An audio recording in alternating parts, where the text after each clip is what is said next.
अस्सलाम वालेकुम everyone. I hope all of you are doing well. इस वीडियो के अंदर हम लोग डिस्कस करने जा रहे हैं foreign policy of Pakistan. Let's start. सबसे पहले हम लोग डेफिनेशन को डिस्कस करेंगे कि फॉरेन पॉलिसी बेसिकली होती क्या है। ठीक है, तो बेसिकली फॉरेन पॉलिसी जो है वो इंडिकेट करती है principles and preferences on which a country makes relation with another state promoting national interest. तो बेसिकली फॉरेन पॉलिसी या खारजा पॉलिसी एक वो चीज़ होती है जो कि इंडिकेट करती है किसी भी प्रिंसिपल्स को, ठीक है, मतलब रूल्स एंड रेगुलेशंस को, एंड प्रेफरेंसेस को। प्रेफरेंस मतलब आपके क्या मफादात हैं, आप किस चीज़ को चाहते हैं, किसको नहीं चाहते, on which a country makes relations with another country और अ स्टेट, ठीक है, प्रोमोटिंग नेशनल इंटरेस्ट। अपने कौमी मफादात के लिए आप क्या चीज़ चाहते हैं, क्या नहीं चाहते, उसके रूल्स और रेगुलेशन की बेस पर आप एक पॉलिसी बनाते हैं और बाकी कंट्रीज़ के साथ इंटरेक्ट करते हैं। तो बेसिकली इसको सिंपल अगर अल्फाज में हम लोग बताएं तो हम लोग कह सकते हैं कि फॉरेन पॉलिसी या खारजा पॉलिसी वो पॉलिसी होती है जिसके अंदर हम लोग डिफरेंट नेशंस के साथ, डिफरेंट कौमों के साथ या उनकी मुल्कों के साथ, ठीक है, ममालिक के साथ आप इंटरेक्ट करते हैं, उनसे आप लोग बातचीत करते हैं, अपनी पॉलिसीज़ वगैरह अपनी शो करते हैं, ठीक है, और अपने जो रिलेशंस हैं उनको बेहतर करते हैं। इंटरेक्शन जो है उस इस दो कंट्री या दो ज़्यादा कंट्रीज़ के दरमियान में जो होता है उसको हम फॉरेन पॉलिसी कहते हैं। ठीक है, सबसे पहले अकॉर्डिंग टू क्रैब, क्रैब क्या कहते हैं इस बारे में? क्रैब कहते हैं कि बेसिकली फॉरेन पॉलिसी जो है वो दो एलिमेंट्स के ऊपर बेस्ड होती है। ठीक है, वो दो एलिमेंट्स क्या होते हैं? पहला एलिमेंट होता है नेशनल ऑब्जेक्टिव। आपके अपने कौमी जो ऑब्जेक्टिव्स हैं, अपने रूल्स हैं, अपने रेगुलेशन हैं, आपने अपनी फॉरेन पॉलिसी, अपनी खारजा पॉलिसी जो है उसकी बेस पर रखनी होती है।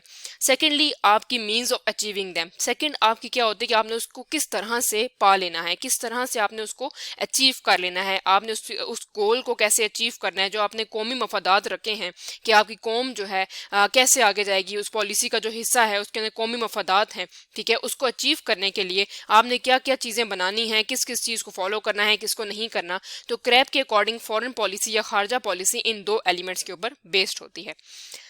So let's move towards Jinnah's perspective on Pakistan on foreign policy. ठीक है, पाकिस्तान के फॉरेन पॉलिसी के अकॉर्डिंग जो जिना के परस्पेक्टिव थे वो क्या थे?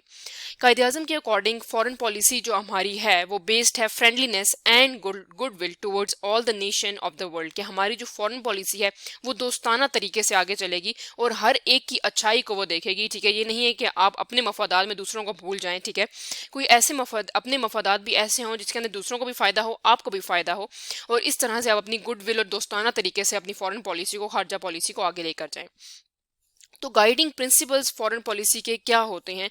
तो पहला जो प्रिंसिपल है वो है protection of freedom and sovereignty. तो फ्रीडम को प्रोटेक्ट करना, आपने बिल्कुल तहफ़्फ़ुज़ देना होता है अपनी सॉवरेनिटी को, फ्रीडम को। ठीक है, मतलब आपकी जो आज़ादाना चीज़ है, ठीक है, कि आप आज़ाद हैं, ठीक है, उसको प्रोटेक्ट करना है आपने। और सॉवरेनिटी का मतलब होता है सुप्रीम और एब्सोल्यूट अथॉरिटी। ठीक है, तो आपकी जो एब्सोल्यूट अथॉरिटी है उसको भी आपने प्रोटेक्ट करना है। किसी और कंट्री को नहीं चाहिए कि वो आपकी चीज़ों को कंट्रोल करे, आपकी आज़ादी को, ठीक है, वॉयलेट करे। ठीक है, तो सेकंड पॉइंट है सपोर्ट फॉर सेल्फ डिटर्मिनेशन। मतलब आप अपने आप को खुद रूल करें, ठीक है, सेल्फ डिटर्मिन हो आप, ठीक है, आपको पता हो कि आप क्या कर रहे हैं, क्या नहीं कर रहे।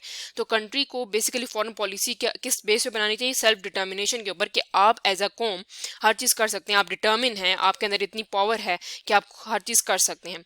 Cordial relations with Muslim state. Obviously अगर आप मुस्लिम स्टेट हैं तो आपकी जो फॉरेन पॉलिसी होगी वो मुस्लिम कंट्रीज़ के साथ रेजोनेंस उनकी होनी चाहिए। ठीक है, कि उनके अच्छे रिलेशन हो जो जितने भी मुसलमान ममालिक हैं उनके साथ। ठीक है, फोर्थली हमारे पास आ जाता है part of the international organisation. Obviously अगर हमारे अच्छे ताल्लुकात होंगे तो हमारी अच्छी अगर दोस्ती है बाकी के ममालिक के साथ, अच्छी फॉरेन पॉलिसी है, तो उसके लिए ज़रूरी है कि हमारे जो बाकी जितनी भी इंटरनेशनल और गैर मुल्की जितनी भी हमारे पास ऑर्गेनाइजेशंस बनी हुई हैं, ठीक है, जिस तरह यूएन हो जाता है, ठीक है, जैसे हमारे पास सीटो है, सेंटो है, नेटो है, ओआईसी है, इको है, इकोनॉमिक कोऑपरेशन ऑर्गेनाइजेशन, और सार्क है, इन सब के अंदर हमारा एक अच्छा रोल होना चाहिए। ठीक है, और इनके साथ अच्छे रिलेशन होने चाहिए, और साथ साथ हमें इन सब इंटरनेशनल ऑर्गेनाइजेशन का हिस्सा होना चाहिए ताकि हम लोग अपनी कोई भी मसाइल हो तो हम इन फोरम पे अपनी आवाज़ उठा सकें।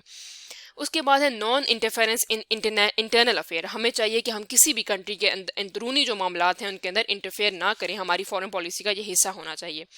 फिर नॉन अलाइनमेंट, हमें अलाइन नहीं करना किसी भी कंट्री के साथ कि हमने किसी एक का बहुत ज़्यादा साथ दिया, किसी एक का नहीं देना। ठीक है, इस तरह से हम लोगों ने अपनी फॉरेन पॉलिसी को शो कराना है। ठीक है जी, उसके बाद हमारे पास आता है न्यूक्लियर नॉन प्लोरिफरेशन एंड डिसआर्मामेंट। इसका मतलब ये कि पाकिस्तान हमेशा से अगेंस्ट रहा है न्यूक्लियर प्लोरिफरेशन। प्लोरिफरेशन का मतलब होता है इंक्रीज, ठीक है, अगर कोई भी चीज़ आप इंक्रीज कर रहे हो, ठीक है। नॉन प्लोरिफरेशन का मतलब ये कि अगर फॉर एग्जांपल आप मजीद बनाई जा रहे हो अपने न्यूक्लियर वेपन्स, न्यूक्लियर जो एटॉमिक बम है, ठीक है, तो पाकिस्तान इस चीज़ के खिलाफ है, ठीक है, कि आपने इंक्रीज नहीं करना। जिस तरह फॉर एग्जांपल हमारे पास IAEA के हमारे पास सेफ गार्ड्स हैं, वो हमें फॉलो करने पड़ेंगे, ठीक है। तो उसके लिए पाकिस्तान जो है वो अगेंस्ट है और नॉन न्यूक्लियर प्रोलिफरेशन को फॉलो करता है पाकिस्तान, ठीक है। और पाकिस्तान जो है वो इस चीज़ को भी मानता है कि हमें न्यूक्लियर टेक्नोलॉजी जो है और एक्सपर्टीज़ जो है वो नॉन न्यूक्लियर स्टेट्स को नहीं देनी, ठीक है, ट्रांसफ़र नहीं करनी। तो ये हमारा एक फॉरेन पॉलिसी का एक एजेंडा है। Implementation of the UN charter, ये भी बहुत ज़रूरी है कि पाकिस्तान को ऑलवेज फॉलो UN चार्टर और रेजोल्यूशन, पाकिस्तान हमेशा फॉलो करता है UN चार्टर को। तो ये हमारी गाइडिंग प्रिंसिपल्स हैं। इसके अंदर 8वां पॉइंट है। 9वां पॉइंट हमारे पास ये है कि प्रमोशन ऑफ वर्ल्ड पीस। तो Pakistan does not like war and aggression, ठीक है, पाकिस्तान वॉर नहीं चाहता, पीस चाहता है। Pakistan has helped UN since 1960 by sending its armed forces, ठीक है, पाकिस्तान ने इस तरह हेल्प भी की है, UN की है, ठीक है, help UN। Pakistan has contributed in more than 41 UN missions spread over 23 countries. For example, Ivory Coast, Congo, Bosnia, east टिमोर, Cambodia and Sudan etcetera. तो पाकिस्तान ने वर्ल्ड पीस इनिशिएट कराने के लिए बहुत सारी जो हैं चीज़ें और उनमें जो हैं मिशंस हैं उनके अंदर पाकिस्तान ने हिस्सा लिया है, ठीक है। अगर हम लोग बात करें कि डिटर्मिनेंट्स क्या हैं फॉरेन पॉलिसी के, तो पहला डिटर्मिनेंट है आइडियोलॉजी। आपकी जो अपनी आइडियाज़ हैं, आपकी आइडियोलॉजी, आपके नज़रिया है, वो आपका अपना होना चाहिए, ठीक है। उसके ऊपर आपने अपनी फॉरेन पॉलिसी बेस्ड करनी है। जैसे 2 नेशन थ्योरी थी, उस वक्त हमारी फॉरेन पॉलिसी क्या थी कि पाकिस्तान को अलग, एक पाकिस्तान जो सब कॉन्टिनेंट इसको डिवाइड कर देना चाहिए, बड़े सगीर को डिवाइड करके पाकिस्तान को अलग, एक मुसलमानों को अलग मुल्क देना चाहिए, पाकिस्तान बना देना चाहिए। फिर इकोनॉमिक इंटरेस्ट होने चाहिए फॉरेन पॉलिसी के अंदर। हमारे इकोनॉमिक इंटरेस्ट इस तरह से होने चाहिए कि फॉर एग्जांपल हम कोई मुआहदा कर रहे हैं, जिस तरह BRI है या हमारे पास CPEC है, तो हमें इस अपनी फॉरेन पॉलिसी ऐसे ही चीज़ों पे बेस करनी चाहिए कि इससे हमारे जो मुआहदे हैं या फॉरेन डायरेक्ट इन्वेस्टमेंट जो आ रही है कंट्री के अंदर, वो हमारी इफेक्ट ना हो, ठीक है। नेशनल सिक्योरिटी, हमारे पास नेशनल सिक्योरिटी एक इंपॉर्टेंट डिटर्मिनेंट है फॉरेन पॉलिसी का। हमें अपनी जो कौमी जो सिक्योरिटी, हमें इसको तहफ़्फ़ुज़ देना है, ठीक है। उसके लिए ज़रूरी है कि हमारी जो फॉरेन पॉलिसी है वो इसके ऊपर, इसके डिटर्मिनेंट्स हैं कि हमें अपनी जो नेशनल सिक्योरिटी है, अपनी जो कौमी जो हमारे पास सिक्योरिटी है, उसको हमने महफूज करना है, हमने कौम को महफूज करना है, ठीक है। तो वो बहुत ज़रूरी है। Challenges for Pakistan foreign policy, तो पाकिस्तान के जो चैलेंजेस हैं फॉरेन पॉलिसी के लिए, वो मिलिटेंसी है, जिस तरह हमारे पास टेररिज्म बहुत बढ़ती जा रही है बहुत तेज़ी से, ठीक है। अफगानिस्तान फैक्टर है, जिस तरह से हमारे पास प्रॉपरली बॉर्डर फेंस नहीं है, वहाँ से हमारे पास टेररिस्ट यहाँ पर आते हैं और इस तरह हमले होते हैं। करप्शन जो है, इंटरनल इशूज़ जो है हमारे पास, वो भी बहुत ज़्यादा है। इंटरनल जो पाकिस्तान के पोलिटिकल अफेयर्स हैं, करप्शन की वजह से भी हमारी फॉरेन पॉलिसी इस तरह से इफेक्ट होती है कि बाकी कंट्रीज़ पर हमारे साथ अच्छे ताल्लुकात नहीं रखती है। वो कहते हैं कि इनके अपने इंटरनल अफेयर्स ही सॉल्व नहीं हो रहे। सेक्टेरियनिज्म है, ऑब्वियसली हमारे पास सेक्ट्स हैं, जिस तरह हम लोग कह सकते हैं कि रिलीजियस सेक्ट्स हमारे पास बने हुए हैं, जिसकी वजह से हमारे पास बहुत ज़्यादा इस्लामोफोबिया हो गया या कुछ इस तरह के इशूज़ आते हैं।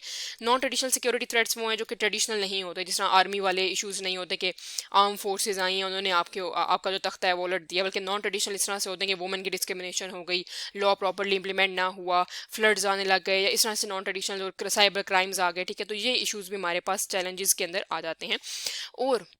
और इसके साथ साथ हमारे पास मल्टीपोलैरिटी भी आती है। मल्टीपोलैरिटी का मतलब ये होता है कि फॉर एग्जांपल अब हमारे पास बहुत सारी चीज़ों को हमें देखना पड़ता है, बहुत सारे कन्फ्लिक्टिंग और कॉन्ट्रडिक्टरी आइडियाज़ आ जाते हैं, ठीक है। जिस तरह हमारे पास अब वर्ल्ड जो है, उसका ग्लोबल वर्ल्ड ऑर्डर जो है, वो अब हमारे पास बहुत सारी सुपर पावर्स हैं, ठीक है। सिर्फ अमेरिका सुपर पावर नहीं रहा, तो अब यूनिपोलर से वर्ल्ड अब मल्टीपोलर की तरफ जा रहा है। तो हमें हर एक को देखना पड़ेगा अपनी फॉरेन पॉलिसी में, हर एक को खुश रखने के लिए हमें हर एक के नज़रियात को, किसी को भी नाराज़ नहीं करना पड़ेगा, क्योंकि अगर हम किसी एक को नाराज़ करेंगे तो ऑब्वियसली हम एक डेवलपिंग कंट्री में से हैं, ठीक है। तो हमारे पास थर्ड वर्ल्ड कंट्री के अंदर होते हुए हमारे पास बहुत सारे इश्यूज हमें फेस करने पड़ेंगे, बहुत सारे मुआहदे हैं, जो इकोनॉमिक इंटरेस्ट है हमारे पास वो भी फेल हो सकते हैं, ठीक है। तो इस तरह से हमारे पास ये चैलेंजेस हैं पाकिस्तान के।